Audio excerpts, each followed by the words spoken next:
So welcome back to the RBG show. Today we are going to do something different. Instead of a review video, I have prepared a tutorial video for you. I wanna show you how you can improve PlayStation 1 graphics.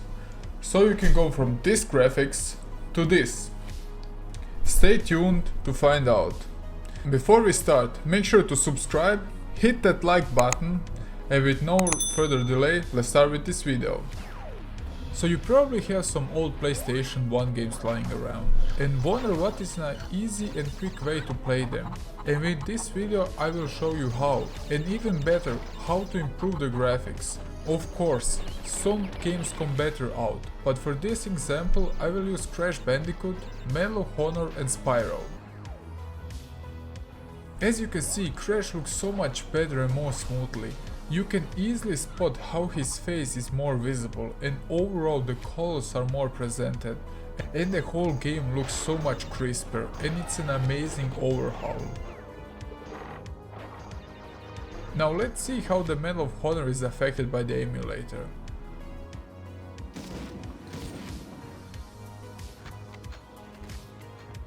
As you can see again, the graphics are just more smoother. What is easily spotted are the weapons and the compass. And again, the game is just looking amazing. And with such an improvement, the game can be compared with an early PlayStation 2 title in my opinion. By the way, if anyone is interested, I made a review of Medal of Honor. The link is down below. The emulator can handle HD, Full HD and even 4K. If you have a proper monitor, but a jump from S-Video to Full HD is already a good improvement. But you don't need a beefy PC to get the emulator running. It's a well optimized program. Again, you can see also how Spyro is looking. It's like you are playing another game. I don't need any extra words. So if you wanna play your favorite PlayStation 1 games with such a graphic, just follow the next steps. So first, you will need to download the emulator. You have a link down below. After you open the link, you will get to this site. You can click on the download button and it will automatically download the latest version. After this, you will get this WinRAR file, so you need to unzip it. You can use WinRAR or the 7-zip or the something else. Simply select all, extract to, desktop, new folder, and that's it. Pretty easy. After that, you will get this map. After opening the program, it will look like this. So you will need to configure the program. So you get to configure, press OK. This is now the BIOS. You can choose your own BIOS if you have. You can download it somewhere online, or you can use this one. It works perfectly fine, so click just next. Then you will need to configure your video. So, to configure the video, press configure, so now it will look like this. You can play it in this way also, but it won't improve your graphics at all. If you like the original way the PlayStation 1 looks, you can leave it so. But if you want to improvement, you need to do a few changes.